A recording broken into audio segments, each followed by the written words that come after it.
lines, it doesn't sound right. It just doesn't sound right. It sounds thin or something, or too fiddly. They call him Slowhand. Some say he's a god with a guitar. Eric Clapton is no doubt one of the greatest legends in rock and blues. But if you look closer, behind the fame and music, you'll find a trail of bitter fights, hurt feelings, and messy relationships that helped shape rock history. Clapton's smooth guitar playing might make him seem calm, but in real life, things were far from peaceful. He once said there were moments he thought about quitting because it all felt so lonely. Today, we're digging into a side of Clapton that few fans have seen, his most intense rivalries. These weren't just minor arguments. These were real battles filled with anger, jealousy, and deep personal pain. You probably know Clapton from songs like Layla or Tears in Heaven. But after this, you'll never look at him the same again. From backstage fights to bitter words in interviews, this is the story of the 5 rock stars Clapton hated most. Number 5, Ginger Baker. Coming in at number 5 is Ginger Baker, the wild and fiery drummer from Cream. At first, Clapton and Baker created magic together. Cream was one of rock's earliest supergroups, and their music was powerful. But behind the scenes, things were falling apart. From the very beginning, their personalities clashed. They fought so much backstage that people around them were constantly walking on eggshells.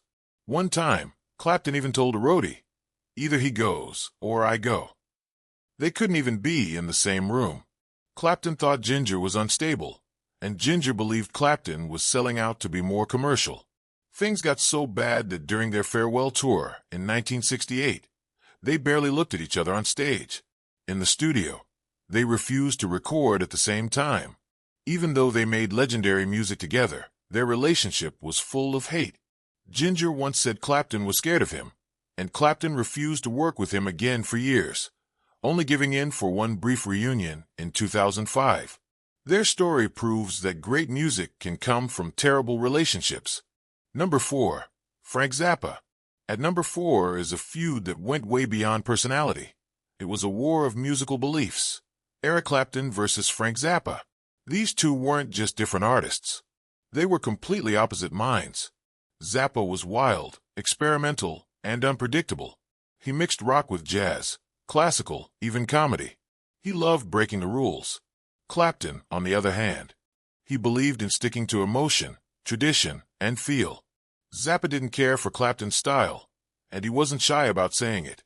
In a famous 1978 interview, Zappa said Clapton was a safe guitarist who played the same things over and over again.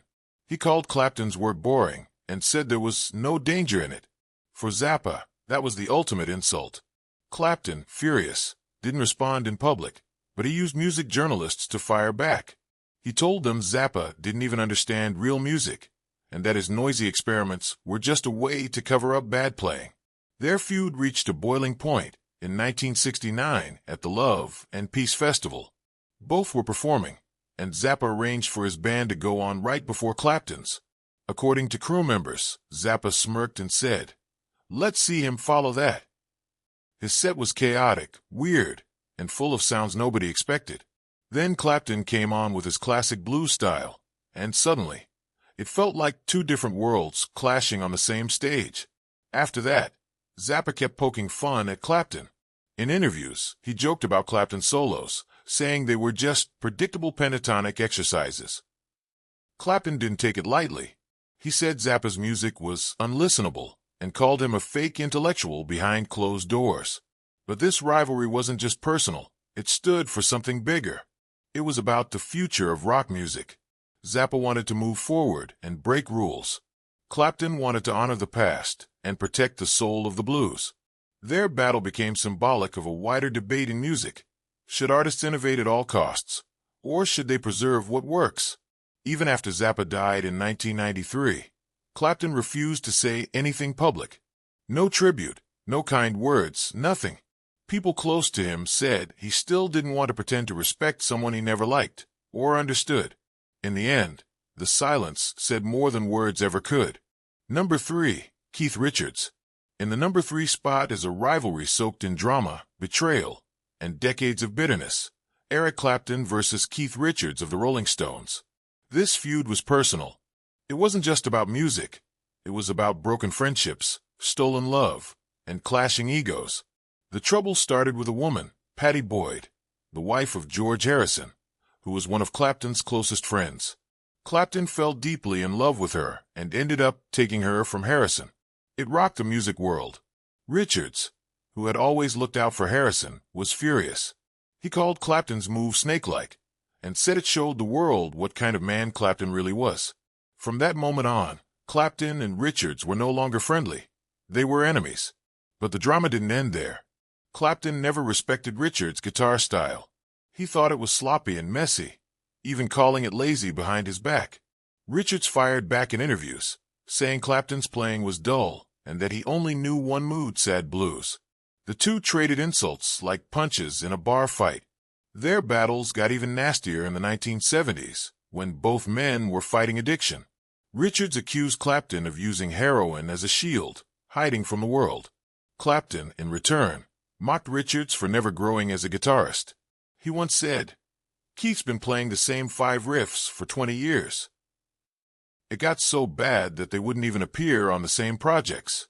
If Clapton knew Richards was involved, he'd back out, and Richards did the same. Friends had to plan parties and events carefully, making sure the two wouldn't cross paths. Music producers avoided putting them on the same albums or interviews. Even decades later, the tension never fully faded. This feud wasn't just about who played better. It was about two men who represented different versions of rock. Clapton was emotional, deep, and always reaching inward. Richards was raw, rebellious, and full of swagger. Each one saw the other as everything they didn't want to become. In the end, their hatred helped fuel some of the greatest songs and performances in rock history. But the damage between them was real, and it never really healed. Number 2, Jimmy Page.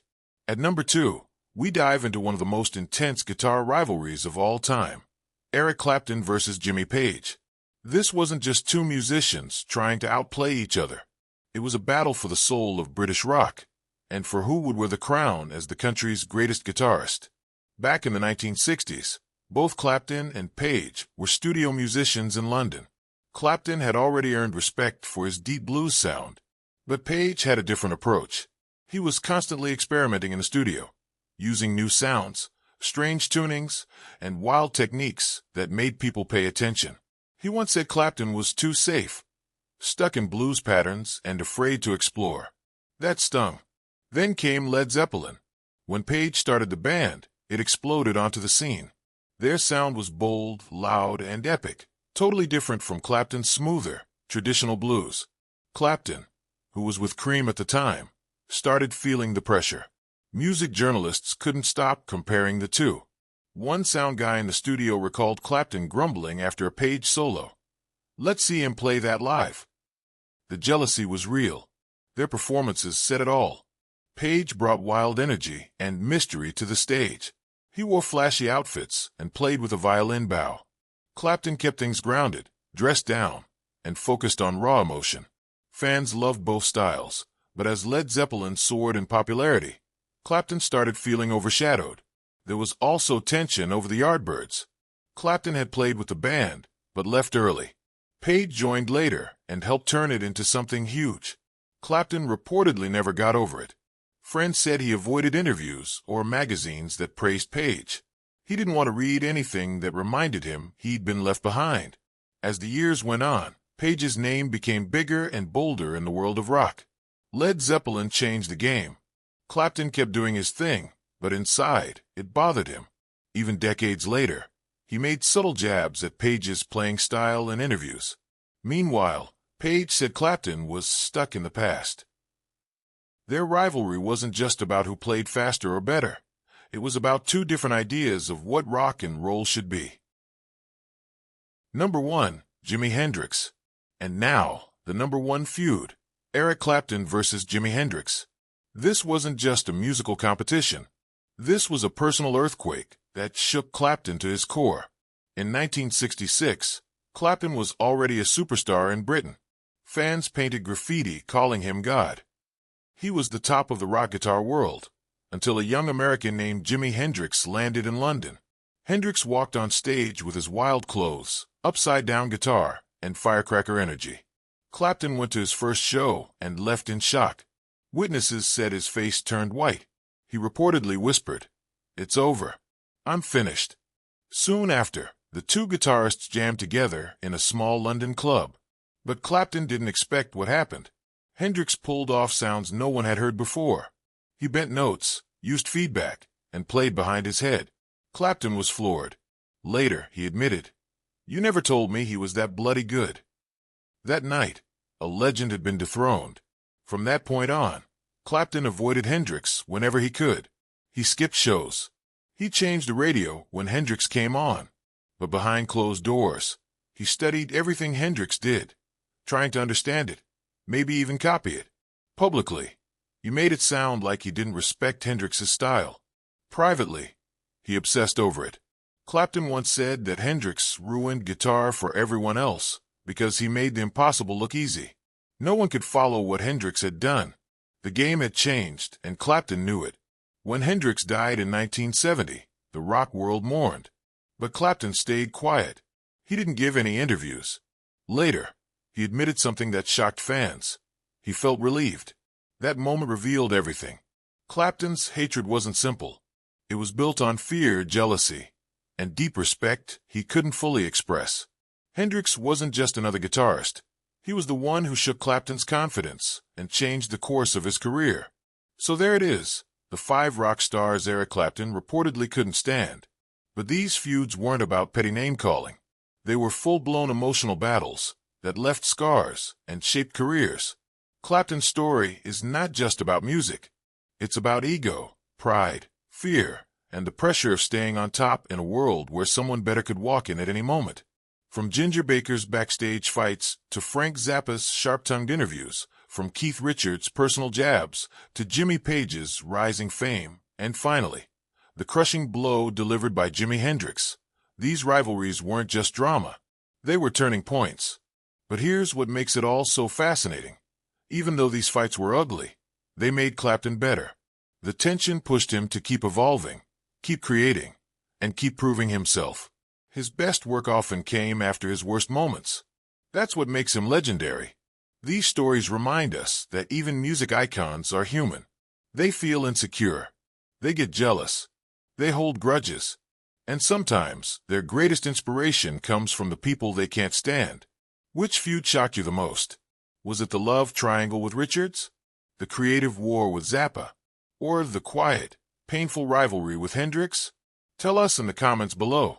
And if you enjoyed this peek behind the curtain of rock history, hit that like button and subscribe. We've got more stories coming about love, hate, and the music that changed the world. Don't forget to ring that bell so you never miss an episode.